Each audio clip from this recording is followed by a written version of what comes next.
बोला. करंजखेड परिसरातील आणि करंजखेड गावातील सर्व ग्रामस्थ आणि करंजखेड पंचक्रोशीतील, चिंचोली पंचक्रोशीतील आणि कन्नड तालुक्यातील सर्वसामान्य गोरगरीब दीनदुबळ्यांचा आवाज, सर्वांच्या सुखदुःखात धावून जाणारा व्यक्तिमत्व ॲडव्होकेट शंकररावजी वानखेडे साहेब. त्याचप्रमाणे सामाजिक क्षेत्रात सर्व स्तरावर सामाजिक काम करणारे आमचे मित्र राजारावजी भुजंग साहेब, करंजखेड गावातील सर्व ग्रामस्थ. आज भारतरत्न डॉक्टर बाबासाहेब आंबेडकर यांचं महापरिनिर्वाण दिन 6 डिसेंबर 1956 साली भारतामध्ये अत्यंत मोठा असा काळा दिवस. आज दीनदुबळ्यांना, दलितांना, शोषितांना, वंचितांना, आपल्या सर्वांना माणसाला माणूस म्हणून जगण्याची संधी निर्माण करून देणारा हा दिवस बाबासाहेब आंबेडकरांच्या या प्रेरणेमुळं तुम्हा आम्हा सर्वांना माणूस म्हणून जीवन जगण्याची संधी मिळाली. आणि हे सगळं करत असताना, आपल्यासाठी जीवन जगत असताना, शोषित वंचितांसाठी जगताना आज बाबासाहेबांचं, आजच्या या दिनी बाबासाहेबांचं दुःखद असं निधन झालं. आणि या निधनाची बातमी कळताच सबंध महाराष्ट्रात नव्हे तर देशामध्ये शोककळा पसरली. आणि जशी जशी बातमी मिळाली तसा हा दलित समाज, शोषित समाज, वंचित समाज बाबासाहेबांच्या शोकसागरात बुडाला. आणि हा दिवस महापरिनिर्वाण दिन म्हणून या ठिकाणी साजरा करण्यात आला. अत्यंत दुःखाचा हा दिवस. या ठिकाणी कुठलाही वाजागाजा न करता हा दिवस, अंधारातला दिवस हा असा दिवस आहे. बाबासाहेबांनी तुम्हा आम्हाला सर्वांना माणूस म्हणून जीवन जगण्याची जी संधी निर्माण करून दिली. अंधारातला दिवस आहे. बाबासाहेब काळाच्या पडद्याआड गेले, परंतु तुम्हा आम्हा सर्वांना कायमचा प्रकाश देऊन गेले. आज बाबासाहेबांनी संविधानाच्या माध्यमातून तुम्हा आम्हा सर्वांना एक समानतेचा अधिकार निर्माण करून दिला. माझ्या माता भगिनीचे काय हाल होते तुम्हाला माहित असेल. जेव्हा बाबासाहेब हिंदू कोड बिल बाबासाहेबांनी लिहिलं आणि त्या काळामध्ये बाबासाहेबांना त्यांच्या मंत्रिमंडळातल्या सहकाऱ्यांनी विरोध केला. हिंदू कोड बिल म्हणजे काय, त्यांना हिंदू कोड बिल म्हणजे काय हे माहीतच नव्हतं. अरे हिंदू कोड बिल म्हणजे काय. माझ्या माता भगिनीला त्या काळामध्ये सती जाण्याची प्रथा होती. तिच्या नवऱ्याने 10 बायका केल्या तरी चालतील, पण तिला एक नवरा म्हणजे पुनर्विवाह करता येत नव्हता. महिलांना माणसाचे हक्क नव्हते, नोकरीला लागता येत नव्हतं, नोकरी करता येत नव्हती. आणि डॉक्टर बाबासाहेब आंबेडकरांच्या या प्रेरणेमुळं, या कायद्यामुळे आज करंजखेड गावाची सरपंच एक महिला आहे, तर या देशाची राष्ट्रपती देखील एक महिला म्हणून काम करते. कितीतरी महिला विमानं चालवतात, कितीतरी महिला कलेक्टर, कमिशनर झाल्या. त्या कोणामुळे झाल्या तर हे फक्त डॉक्टर बाबासाहेब आंबेडकरांच्या लेखणीमुळे झाल्या. मग बाबासाहेबांनी फक्त दलितांसाठीच काम केलं का, तर नाही बांधवांनो. बाबासाहेबांनी या महाराष्ट्रातल्या नव्हे तर देशातल्या 18 पगड जातीसाठी 12 बलुतेदार आणि 18 बलुतेदारांसाठी बाबासाहेबांचं कार्य आहे.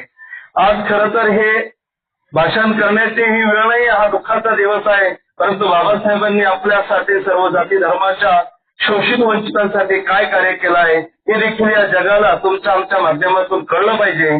माझ्या माता भगिनीची काय हाल अपेक्षा होती आणि आज माझी माता भगिनी कोणत्या कोणत्या पदावर काम करत आहे, तर हे बाबासाहेबांचं कार्य आहे. खऱ्या अर्थानं आज आम्हाला अभिमान वाटतो की या करंजखेड गावाच्या, मी सर्व जाती धर्माच्या लोकांचा अभिमान, इतका अभिमान वाटतो मला या जाती धर्माच्या लोकांच्या विषयी.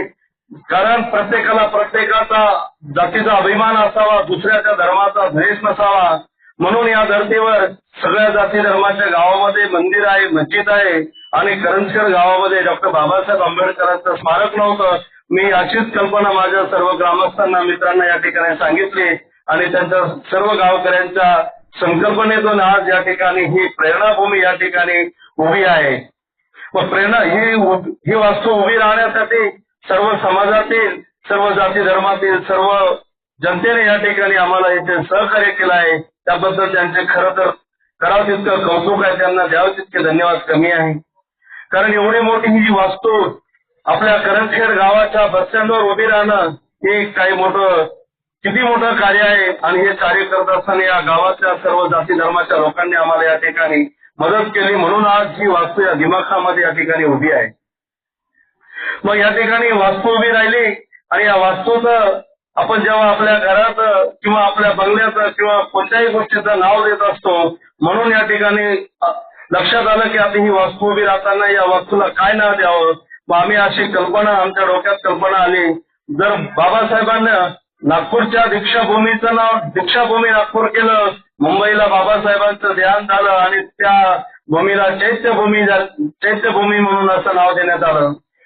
मग ज्यावेळेस बाबासाहेबांनी 13 ऑक्टोबरला येवले मुक्कामी धर्मांतराची घोषणा केली, मी हिंदू म्हणून जरी जन्माला आलो तरी हिंदू म्हणून मरणार नाही, म्हणून त्या ठिकाणी त्या येवल्याच्या भूमीला मुक्त भूमी असं नाव दिलं. मग आमच्या लक्षात आलं की आपण करंजखेड गावामध्ये एवढं भव्य दिव्य स्मारक बाबासाहेबांचं करत आहोत, तर या भूमीला आपण काय नाव दिलं पाहिजे. मग आम्हाला सगळ्या जाती धर्माच्या लोकांनी जेव्हा मदत केली, मग आम्हाला कुठला संघर्ष करायची वेळ आपल्यावर आली नाही, सर्वांनी आम्हाला मदत केली. मग माझ्या लक्षात आलं की आपण काय केलं पाहिजे, म्हणून आपण या भूमीला प्रेरणाभूमी म्हणून नाव देण्यात आलेलं आहे. मुंबईची चैत्यभूमी, नागपूरची दीक्षाभूमी, येवल्याची मुक्तभूमी आणि करंजखेडची प्रेरणाभूमी. येणाऱ्यांनी प्रत्येकाने इथे यावं आणि इथून प्रेरणा घेऊन आपल्या गावाकडे निघावं. प्रेरणा काय आहे? बाबासाहेब, तुम्हाला आम्हा सर्वांना माहिती आहे, बाबासाहेबांचे हाल अपेक्षा सहन करून, अरे जो विद्यार्थी वर्गाच्या बाहेर बसून शिकत होता त्याच्या नावाने शासनाला एक दिवस साजरा करावा लागला, विद्यार्थी दिवस.